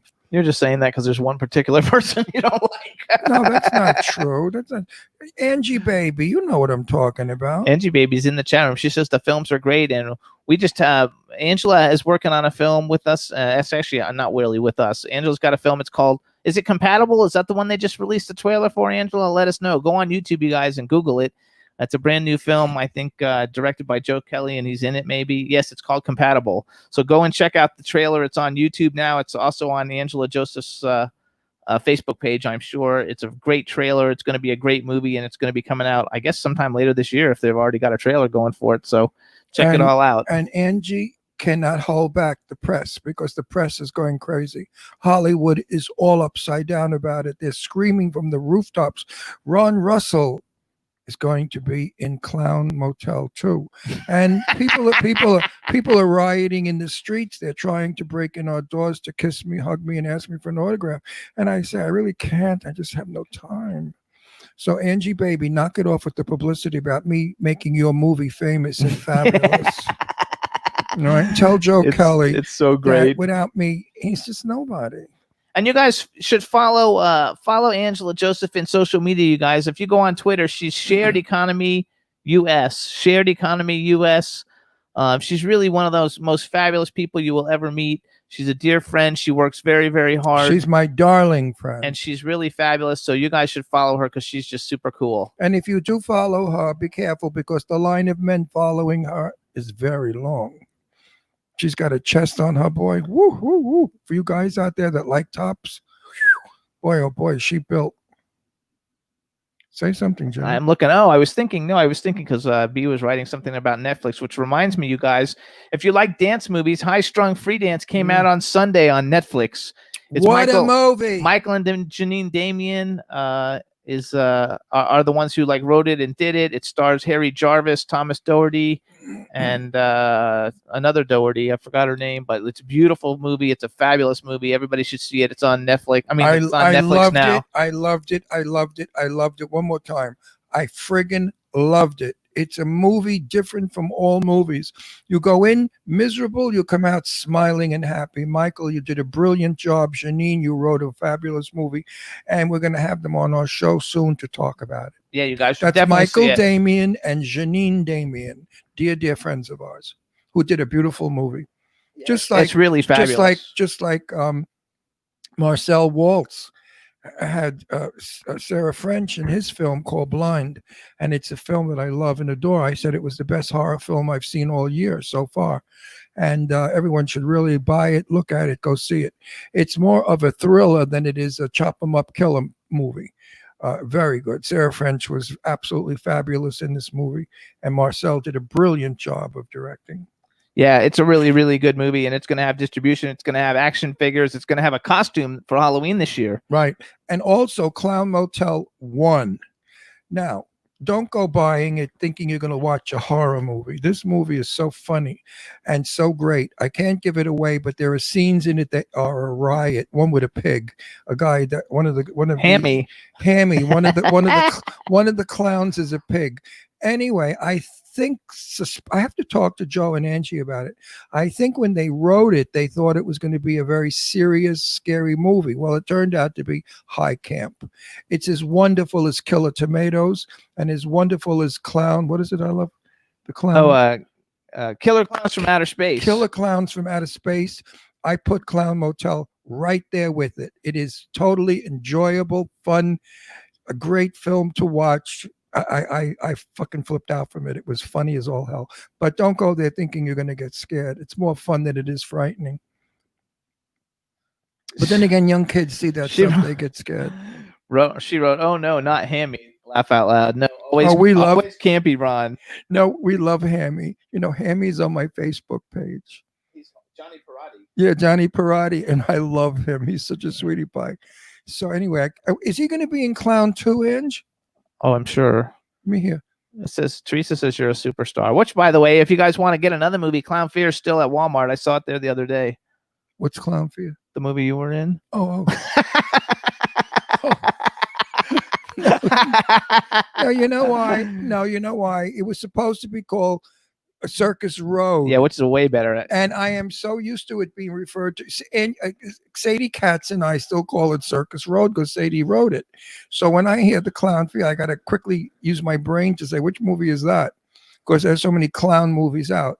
But I think the title Circus Road was a hell of a lot Way more better. scary because that's where my character, the priest, the minister, sends the people that he's defrauded to get killed by the killer clowns down that road. And I thought it made more sense than Clown Fear because, you know, you're really not fearing these clowns. They're crazy people dressed up like clowns that live in a hick town that kill people. Anyway, it's a good movie. It's all right. Go watch. It's okay. It's not the best, but go. I was wonderful. You are. You can also go to Ron Russell's Set the Record Straight on YouTube, where he's got all his interviews with all his celebrities, and he's also got clips for that on there. You'll see my acting ability. You're acting real. One movie I play a nasty cop. Another movie I play a gay minister. And the third movie I'm in, which is coming out and I can't wait, is The Big Friggin' Rat, a Thomas J. Churchill film that promises to be a sensational film. And there I play Paulie, a hood mafioso from Brooklyn who's there to chop a guy up. Anyway, this is a good way to segue into our next guest. Who's not here yet. Who always plays mafia hoods and killers. So he and Not always, but a lot. Well, like me, I'm always but a lot. You know, that's all they ever cast me as. B wants to know what you think of the fact that like now everything is premiering on streaming because there's no more cinema. I told Jimmy this 3 or 4 years ago that the reason they put these kind of seats in the movie theater, recliners, and now you're allowed to have cocktails in the theater, is because they wanted to keep attendance up. With the new screens that we have and the new way to project TV, you could do a 6-foot screen in your living room and have a movie theater in your living room. Movies have gotten very expensive. If you go and you buy popcorn, soda, and candy and tickets, you're spending close to $75 to $85. A family of 5 cannot afford to go to the movies because it's just outrageously expensive. So they wait for it to come on television. When it comes on television, it's edited, it's chopped up, and it's got commercials, so it sucks. So here you are, folks. You have a chance to rent or buy the film, put it on your own, whatever instrument you have, project it, and enjoy it with your family. And I said, this is the way of tomorrow. And that's why the films that I do, I'm happy that they go to Netflix. And where else do they go? Amazon, Hulu, they go all over the place. All those places, so that everybody can see the films that we do, not just the people who can afford it, because there are minority people who are on welfare and they can't afford to go to the movies. And that's a shame because they're losing out on the fun that we who can buy a ticket do. Right. So streaming is, yes, in answer to your question, B, I think streaming is the most wonderful thing that's ever happened to the industry. Okay. And it's inexpensive because you could buy a film for $10 and 5 people can watch it, and you can watch it whenever you want. You know, it's just convenience at its utmost. So I intend to make a lot more movies because I'm fabulous, and I only work with my friends, and I tell my friends, your script stinks, your movie's horrible, you're disgusting, but I'll make it fabulous. Just say Ron Russell's in it, and you'll get 100% attendance. Which is great. Because I'm great a and fun. superstar. Barbara Streisand's nothing like me. And, you know, I mean, I've been compared to the looks of Rock Hudson, you know, all that kind of stuff. Oh, I'm so modest. Sometimes I just blush. That's hilarious. Jimmy, screw you. No, I love it. So talk for a minute. I got to send an email. Who are you sending? That's rude. What are you saying? Well, I'm sending because our guest isn't here. So where is our guest? That motherfucker. Where is he? Where till I get that Ginzo? Oh yeah, when that guinea comes on this show, I'll show him who's tough, who's a gangster. Yeah, he plays gangsters. Yeah, wait till he has to deal with me. Yeah, we'll get him. We'll get him. But good, we'll get him. Yeah. Yeah. Anyway, let's go back to Angela Joseph. Angela Joseph, who now tells me she's black and Italian. What's the difference? I mean, we all look alike. That was a shocker. I thought you were Swedish. Good to see Angie. Swedish. So Angie, Angie lives in Colorado, poor dear soul, in the mountains with the goats and about 25 children. That she's a wonderful mother. She raises these kids. They're all the best kids, clean cut, good, well-mannered kids. Angie Baby did a good job. And they live in Colorado. No, nobody lives in Colorado, really, truthfully. Just the people who got stuck there and can't get out. So I told her she's got to move to L.A. and bring the brew. But the kids don't want to come to LA because they've got friends. So those of you out there who know about children and moving, it's difficult. Kids don't want to leave their school, their buddies, but you got to drag them by the ear and say, listen, I'm the parent. This is what's good for me. And you got to go with it. Absolutely. And, kids don't rule us. We rule them. Unfortunately, today, I have to tell you a quick story. I was in Manhattan years ago, standing at a corner waiting for the light to change. And there was a little girl. She couldn't have been more than 3 years old. And the mother was bent over talking to her. And she said, well, what restaurant do you want to go to, honey? I wanted to kick this woman right in the ass and say, sweetie, drag the fucking kid anywhere. It's your kid. The kid's 3 years old. It knows what restaurant to go to. What are you, mad? So, I mean, really, my mother never asked me anything. She'd say, get dressed, look good, be nice, don't talk too much, and never ask for anything. We're going to so-and-so's house. I mean, I'd sit there on a chair while my mother would be bullshitting with all her friends. And they'd come over and say, Ronnie, would you like a cookie? And I was afraid. And I'd look at my mother, and my mother would blink her eyes with a yes. And I'd say, yes, thank you. Those kids don't exist anymore. Weren't you like that, little? They just told me what we did. I could never join in an adult conversation. My mother would say, you can't do that. You're a child. Children do not join into adult. My kids, when my friends came over, my kids were little. They sat there and were bullshitting with them like they were girlfriends. But no, not in my day. Little children were not allowed to speak to adults. And you'll speak only when you're spoken to. Wait until they say something for you to speak. So I would sit there for hours squirming, saying to myself, I can't wait to get out of here, get my own place. I had times when I was allowed to speak, and then times not. Like if they were talking, but they would always, when everybody went there, they would put they would have a time when all the people that were there would talk to me, and then it would be time to go up to my room or whatever. And then I would be no, my father said to me, whatever you hear us speak in the house, do not speak to anyone else. I never repeat it. Actually, Angela wrote, seen and not heard. Do not speak unless spoken to. You mean why your mic's not on, your wire's loose? I don't know what happened to it. It's no, going in and out. My father used to say, the names of the people that come to our house must never be repeated. So I said, okay, Al Capone's name I'll never say. Yeah, come on. I didn't have to worry about any of those things. Only kidding. Al Capone never came to our house. He was Jimmy's ex-lover. Yeah, he was at the neighbors. But that's how kids were back then. We were very, very, whatever. Adults had the floor. That was it. And you didn't get questioned twice. If my mother said to me, go to bed now, I didn't say, no, I don't want to. I get a shot in the head. So she said, Ronnie, it's time, go to bed. I'd say goodnight, give my mother a kiss and go to bed.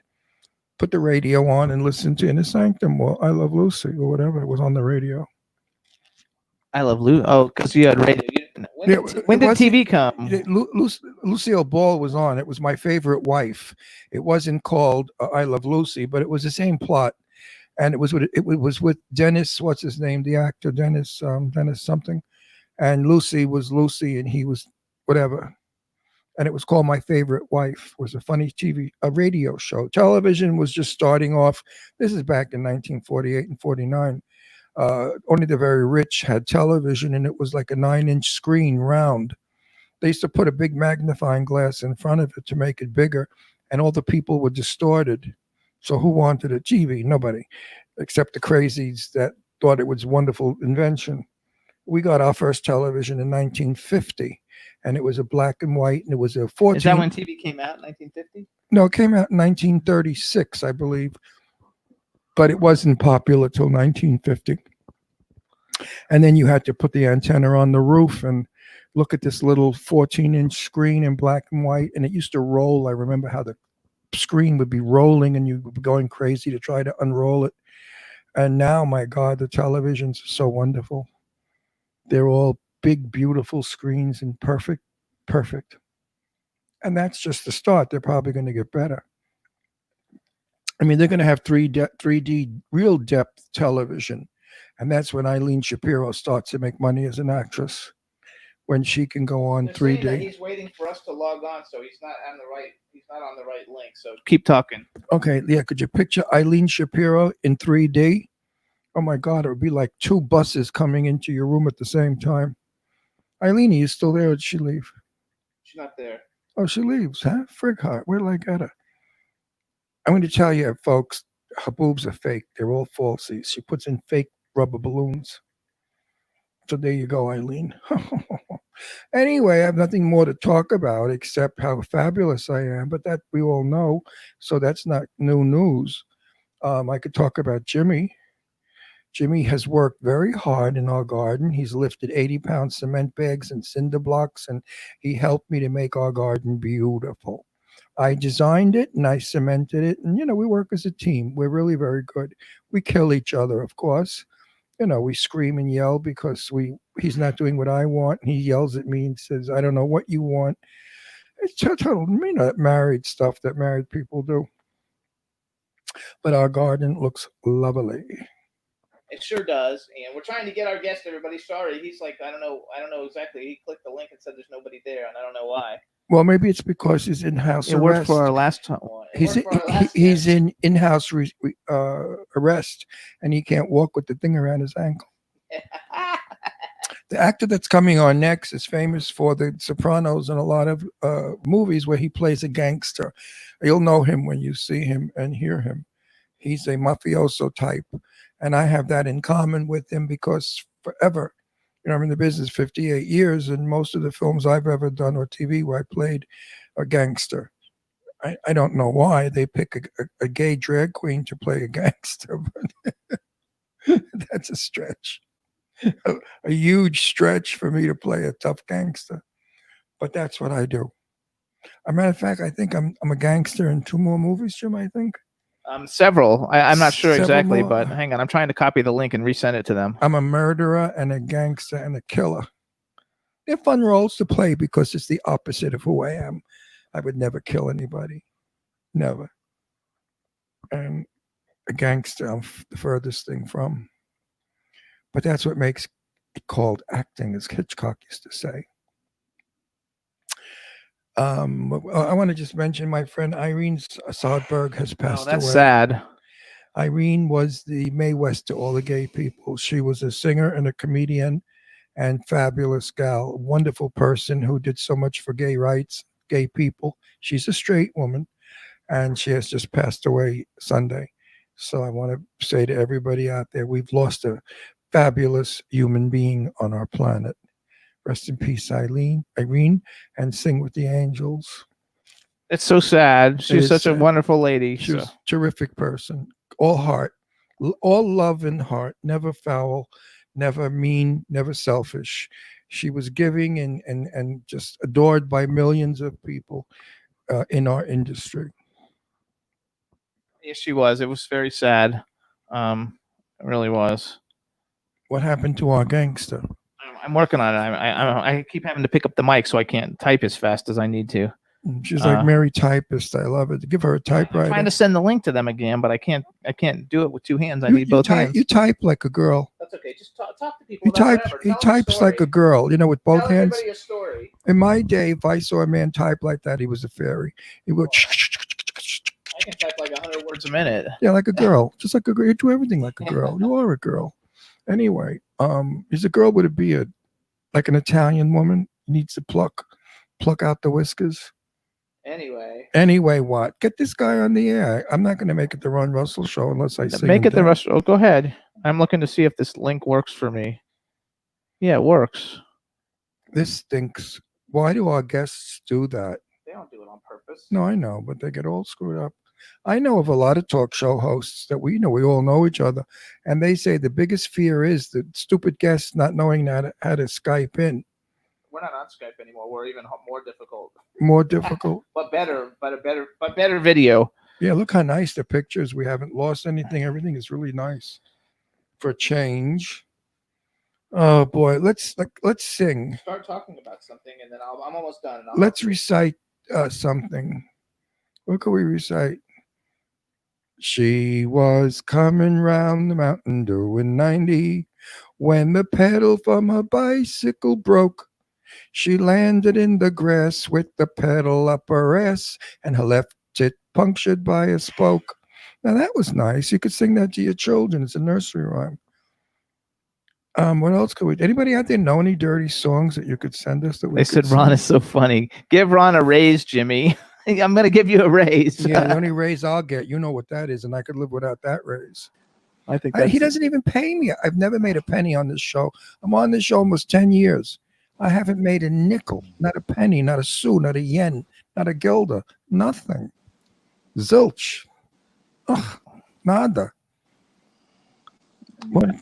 Okay, we're ready. Let's go. Let's bring him on. Let's go. Bring on this tough hood. Let's see how tough he is. Let's just see this wise guy. He thinks he's a big shot, right? I'll demolish him. I haven't made a nickel on my acting career either. That's because you can't act, you fucking moron. I'm really sorry. I'm late. I'm very, very sorry. Yeah, you know what? I really apologize. Yeah, when you leave, when 3 guys later are gonna get you and beat the shit out of you. I dropped a dime, and now they're coming to get you.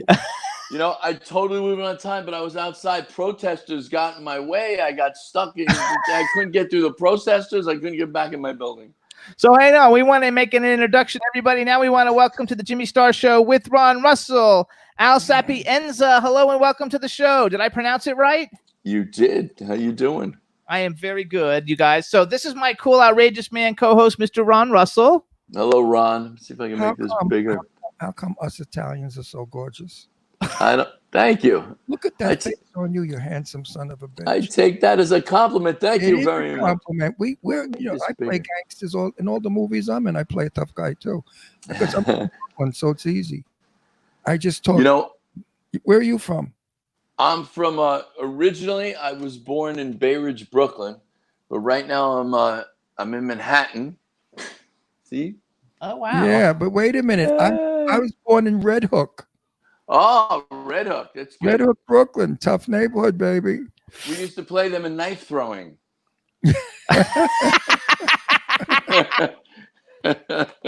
Yeah, tough neighborhoods, Brooklyn. I love it. So also we have a chat room full of people from all over the world. Say hi to everybody in the chat room. All over the world. Hello, everyone.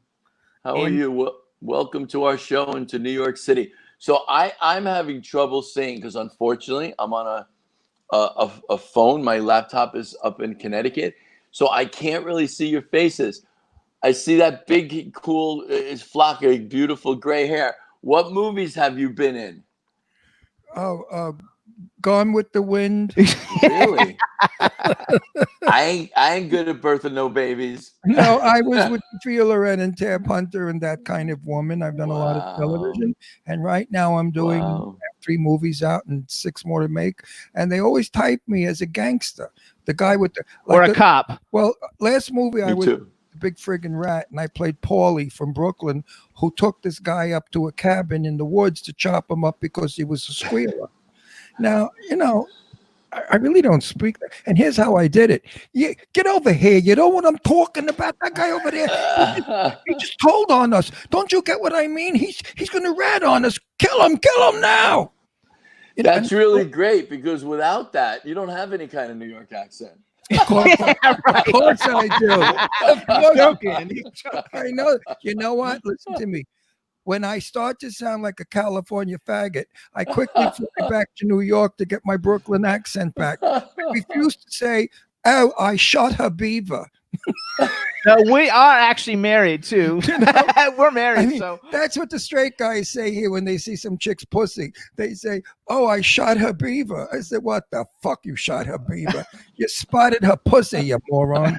But anyway, So hold on, we got to do some. I want to do some bragging for you. First of all, you guys, once we do some bragging and talk about some of the stuff that everybody knows about. And I love you already. once we do all that, then we're going to talk about his brand new movie that just came out yesterday called Tell Me I Love You.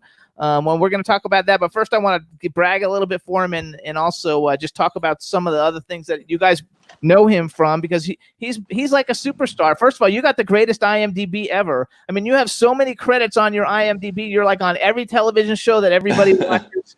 You're in like all these like great movies. I think the first time I ever saw you was probably that I knew it was you was in The Sopranos, but I love all those cheesy horror movies that you did, like Megalodon and like all like, really like shitty ones that were terrific. Like the ones like the ones he's does. The ones I'm doing now. I got 9 beauties lined up. 9 beauties. Oh my God. Is anyone you know shooting now, or any of your friends shooting? Yeah, all the indie people are shooting. Yeah, I'm waiting oh my now. God. I think I'm on call for July and August for 2 films, and then we hope in Atlanta, Georgia, to shoot 5 weeks, and then we're in New York shooting another, and then we're in Tennessee shooting. So hold on, let me go back. Fabulous. Here's some bragging. Okay, so you guys know him from the Sopranos. He was Mikey on the Sopranos on television, and I only picked out a few things because there's so many. You've seen him on Suits, Jack Ryan, Taken, iZombie, Supernatural, Shades of Blue, Bates Motel, Gotham, The Flash, Blue Bloods, Prison Break, 24 movies. He always plays a freaking gangster, you guys. So in a lot of things, he was in Gangsterland, and the reason I bring that up is because Sean Kanan is in it, and he's a really good friend of ours. So Gangsterland, he just did a movie recently. I don't even know if it's out yet, called Capone with Tom Hardy, Linda Cardellini, Matt Dillon, Kyle MacLachlan, where he plays Ralphie. Like, so there's another gangster thing. He was in both Godzilla movies, 1998 and 2014. He was in Gangsterland, like I said, Triple X, Return of Xander Cage, The Last American Guido, which I don't even know what that is. I just put it on the list because it sounded good. That's pretty funny. Saw 5, Free Willy 2, Cellular, which Larry Cohen, who wrote that, was a friend of ours. Dolan's Cadillac. And here's some of the people that he's worked with. And after I get all this bragging out, then everybody will like realize what a big deal you are. And then they'll be like, oh my God, oh my God. So he's worked with Aaron Taylor Johnson, Bryan Cranston. And this is just a few people, you guys. He's got so many credits. Elizabeth Olsen, Juliette Binoche, Matt Dillon, Tom Hardy, Donald Sutherland, Jean-Claude Van Damme, Dolph Lundgren, Sean Ferris, who I love, Jason Patrick, Peter Facinelli, Michael Pare, Vin Diesel, John Hamm, Ruby Rose, Nina Dobrev, Chris Evans, Kim Basinger, Christian Slater, Wes Bentley, and a slew of others that are probably So tell me now that you have this career, you're making so much money, you don't have to work the trucks anymore, right? No, I still work the trucks on Sundays, right after church. You're selling televisions out the back door, right? Remember Brooklyn? I love that shit. I used to go to my friends' houses in Brooklyn, and the father would say, "You want refrigerators? You want televisions? We got crystal chandeliers." Oh my God! You know what? It's a very Italian thing. I agree. I when I was little, I'll tell you, Italians, our history in the New York area, it is amazing. It's truly amazing. And we thought that was all. It was just part of our lives, part of our culture. It was normal. Everything came off the back of a truck. It was hysterical, and everyone was so excited. You know, it's just crazy. Easter came. Crazy. He said to me, "Where you getting your Easter suit?" I'm going to Louis' house. Got a whole load of suits come in. Yeah. Did you see Jersey Boys? Did you see the movie Jersey Boys? Loved it. I did. Like when we saw Jersey Boys, he's sitting there going, "Oh my God, that was like my life growing up." Because Ron's a little bit older than you. I'm 80 years old. I'm 80, and I grew up with all the big names. You know, I hung out in. I hung out in places with names that people, if I mentioned, would faint. They'd be terrified. You know them as well, because if you're from Brooklyn, Bay Ridge. Name a couple of them. Give me 2 of them. No. I never will. He's afraid to get. No, I'm not afraid. I was raised. You never ever give out names. My father said to me, "The names you hear in this house, you forget," and I do. I forget everybody's name. You don't talk about people that you don't. No, you mind your fucking business. But anyway, so what is it about like being a gangster? Like do you have to audition to be a gangster now, or they just cast you automatically because of all your experience? It's in his blood. It's in his blood. Look at his face. He looks like a gangster. I have a really funny story. In like 1982-ish, I went out to Los Angeles, and I was in LA as my primary residence from 82 to 98 when I got The Sopranos. when I got The Sopranos and came back to New York, I was like, I'm going to stay here. I always missed New York. I never felt at home in LA, but I still have a place there. I work there as a local, and I go there whenever I have to. But from 1982 to 1990, my name was Alex Statler. I'm 100% Italian. I changed my name to Alex Statler. And the reason I work so much is I have a good agent. But then I had an agent.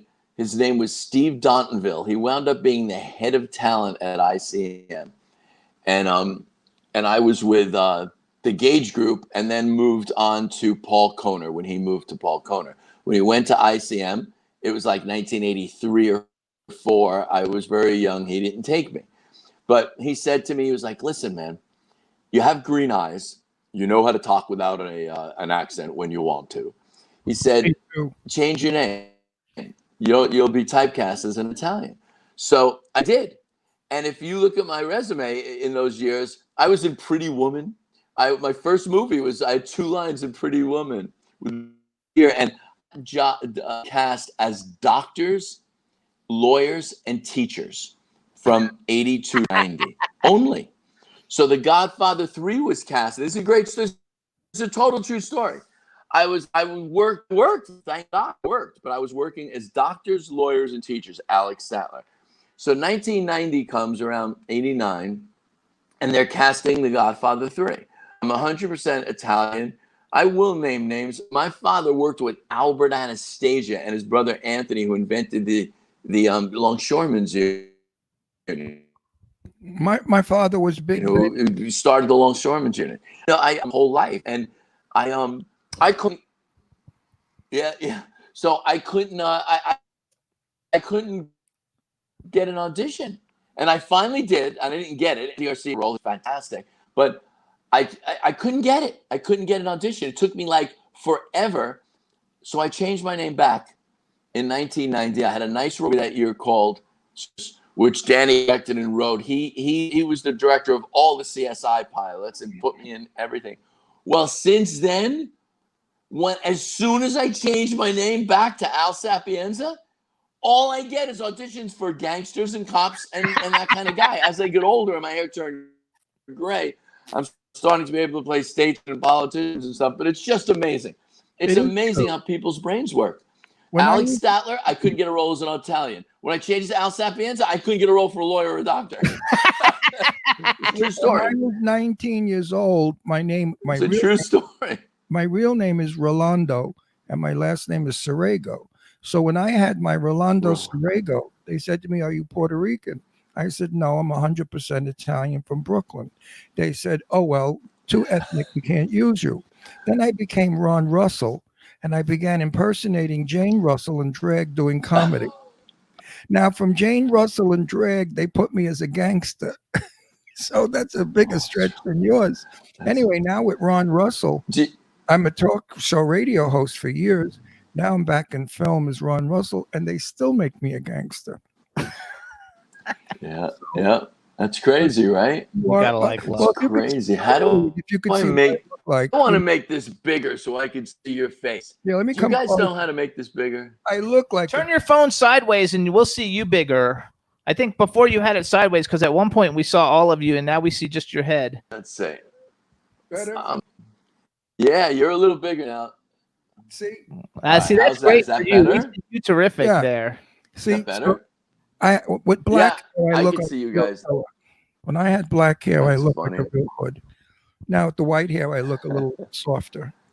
Can you see him? That's So good. all right. You look good. You look good. So Yeah, for 80 years old, not bad. In Gamba, ancora, right? You speak Italian? You look great. Do you speak Italian? Nah, not really. It's terrible. Suck, you son of a bitch. You I wish. speak Italian. How come? Where you I from? have enough trouble with English.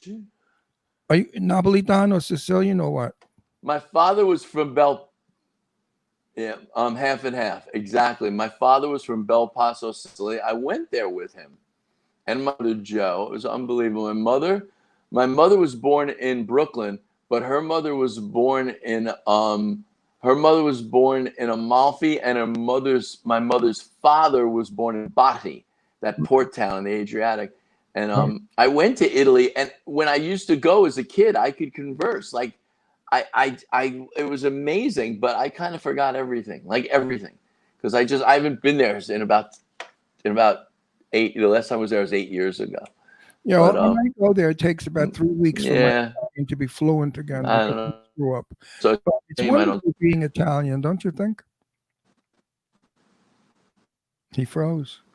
Yeah, I speak Pig Latin. He speaks. I Pig can't. Latin. I speak it too. Ig Latin pay. No, I speak a different one. Jugu wagan tugu Mickey. That's a different Pig Which is Latin. what? Oh, I don't even know what that is. I said, "Do you want to speak to me?" There you go. So I want to make sure we bring up, because we got like 10 minutes, and I want to make sure we talk about your new film, since that's what we brought you on for originally. At least the publicist brought you on originally for. So you got a brand new romantic comedy that you're in. It's called "Tell Me I Love You." It was released yesterday. Tell Me I Love You. I wrote some notes down. First of all, it stars, and I don't know how to pronounce this person's name, Canny Teo Horn. She's the star of it. I don't know how you pronounce her name, but her IMDb number is really good. So and the preview for this is great. Jamie Luner, Al is in it. Ashley Parker Angel, Sam Clark, Paulina Cirilla, and there's a cameo which I didn't even see her credited on IMDb. But the lady at the jewelry store with the wedding rings is Carolyn Hennessy, because she's a friend of ours. Oh yeah, she's a good friend. And so it's about 3 Malibu best friends, roommates, and bandmates discovering dreams and love with a crazy plot to make some cash on the way. So tell us a little bit about the film. You know Jamie Luner from Melrose Place? Yes. She's in all that. She's a really good actress. She's in a lot of Lifetime movies. She was on Melrose Place. She's terrific. It's really I only saw parts of it. I haven't been able to see it yet. I've been really busy, but I heard it was really, really good and really funny and cute. And the people that I know who saw it liked it a lot. And Fiona McKenzie, I think this is her first feature. I did a short with her like 10 years ago. Fiona wrote this, directed it. She's a great girl. She's actually friends with Jamie. And this has been like a project in her heart for a long, long, long time. I don't know if it's based on an event or anything that really happened in her life, but it was really good people in the film, and you totally should watch it. Look, you've got this, for the most part, shelter in place in the big cities. This is a perfect time to check these movies out. And like these independent films, when people write them and direct them, they put a lot of heart into it, a lot. Yes. So I recommend seeing it. So also, you guys, it's got one of the people in it is Ashley Angel Parker, which anybody who's a boy band fan, he was like the really cute guy from O-Town who now is on Broadway doing a bunch of stuff on Broadway. Your mic is going in. A bunch of stuff on Broadway. He's like a really like cool guy. The plot of it basically looks like, if you watch the trailer, that there's these 2 girls and a guy, and they're in a band, and they need money, and one of the girls inherits money if she gets married, but they're really kind of like a 3-way, and so one of them marries the other one to get the money, but then the family, and it's how everybody else interacts and reacts to the whole thing, because the tagline of the film is "Family is actually who you choose." And it looks really great. It's going to have great indie music in it. It's got lots of recognizable faces that everybody will know. It just came out yesterday. So it's brand new. Nobody's seen it. You got to like go to all the digital download sites. Where can we get it? All the digital download sites will have it. Can we get it at Netflix? Everything. I don't know if it's on Netflix, because you don't pay. It'll be on Amazon, you guys. It'll be on iTunes, all the digital download sites. It's very, very cute film. It looks really good, and I was just surprised because I actually recognized everybody who was in it. Like everybody in it, I've seen in something. So they put together a great cast. And I hope I think you have a. Fix your microphone. I think you have a short in your microphone, or I have a short in your phone, which I don't think I do. You're going in and out. And the viewers must be hard for viewers to hear you, because you're literally going in and out. It's like you have a short in your line. There is a short in it. I told him that. He's got a short in his brain too. But I hope one day you and I work together. I'll be your older brother. And don't laugh. Jimmy produces a lot of movies. You may just be in. Me too. Let's do it. And we could be brothers, but you have to be from Red Hook, not from Bay Ridge. Where were you from Bay Ridge? Exactly. Where were you from in Bay Ridge? 72nd Street Court. The other court. and this is a coincidence. There's only like 8 houses on that whole courtyard. It's a cul-de-sac right by Shore Road, not far from the water. You know who else? I didn't know him when we were little, but you know who else came from that cul-de-sac? It's only 8 houses in the whole United States of America. Who else came from that cul-de-sac? Scott Baio lived on the same little Scott circle. Baio. He's in a film I'm Yeah, producing. it's all these little houses. There were like 7. Yeah, he's in one of Jimmy's films now. No, I used to hang out with everybody from Mill Basin, the whole Mill Basin. Great. At the Copa Lounge in Brooklyn. You know the Copa Lounge in Brooklyn? Mm-hmm. We used to go there. And So- all the weddings were held at, whose place. Yes. Wow.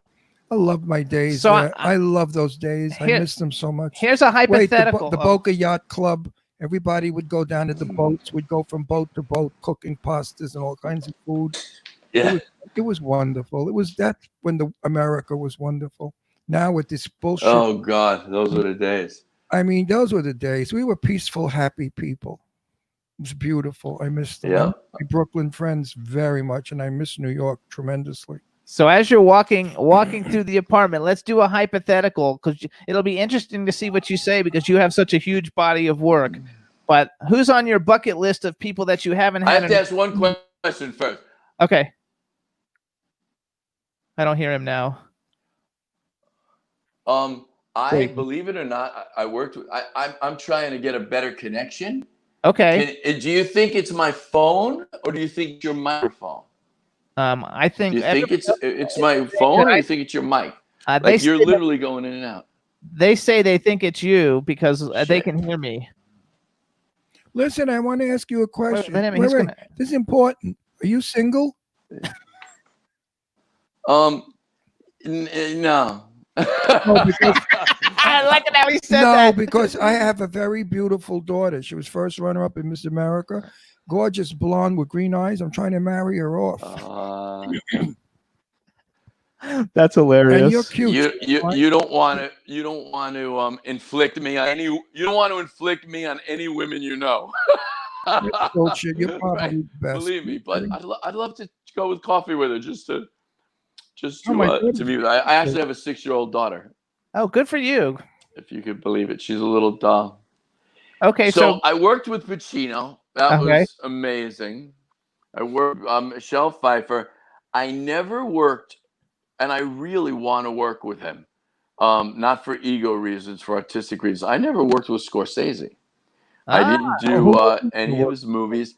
I came close once in the one he did with the gangster about Whitey Bulger in Boston with Matt Damon. I can't remember the name of it, but I came very, very close to getting in that film. I had like 2-3 callbacks with them, but they and believe it or not, I was much younger than to play a young Jack Nicholson, but Jack Nicholson wound up playing himself as a young Jack Nicholson. But that was the closest I came. And The Departure? What was that movie called? Yeah, The Departed. The one in Boston. The Departed. The Departure. The Departed, right. Yeah, that was a great movie until the last 20 minutes. It was a great movie, but the ending was absolutely ridiculous.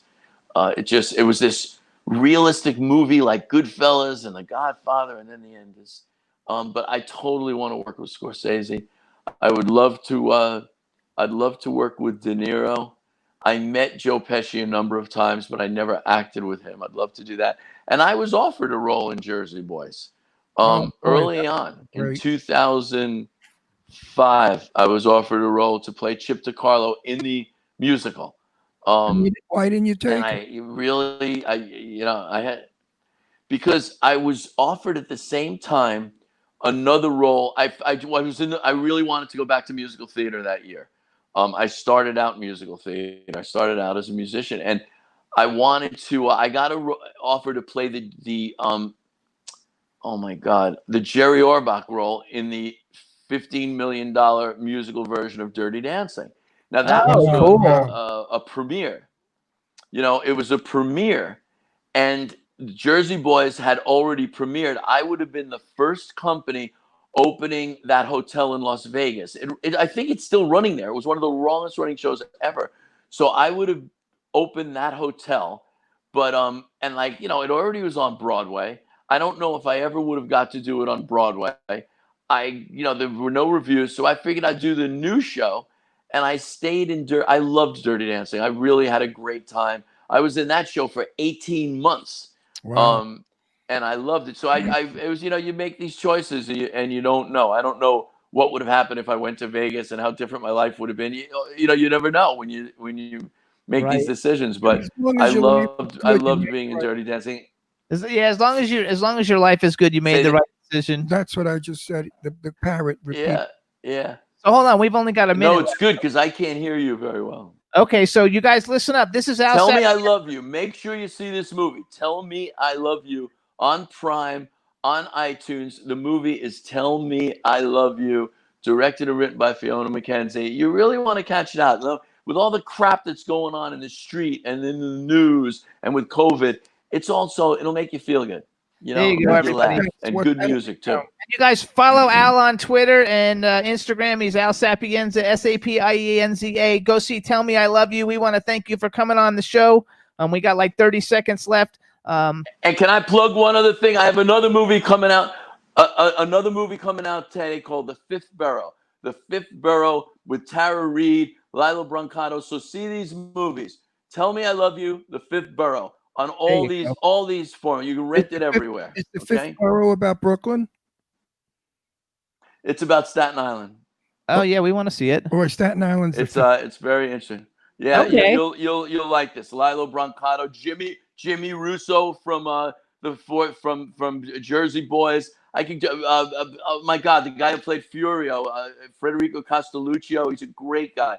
Good cast. So Tell Me I Love You, the comedy with music, and The Fifth Borough, a good mob family story. All right, Al, thank you so much. Good luck with everybody. Everybody, thanks so much for tuning in, and we'll see you guys next week. Enjoyed it. Bye-bye. Great meeting you guys. Tell me I love you, everybody. Great Tell me meeting I love you. Bye-bye. Hope to work with you. See you soon. Bye-bye. Tell me I love you. Tell me I love you.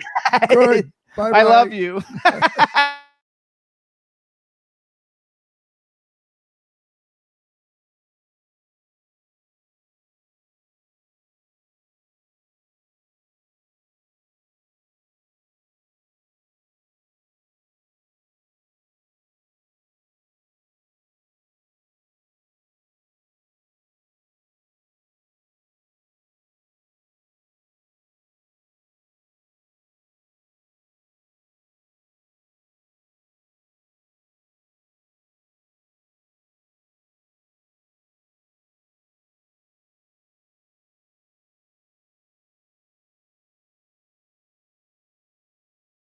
Our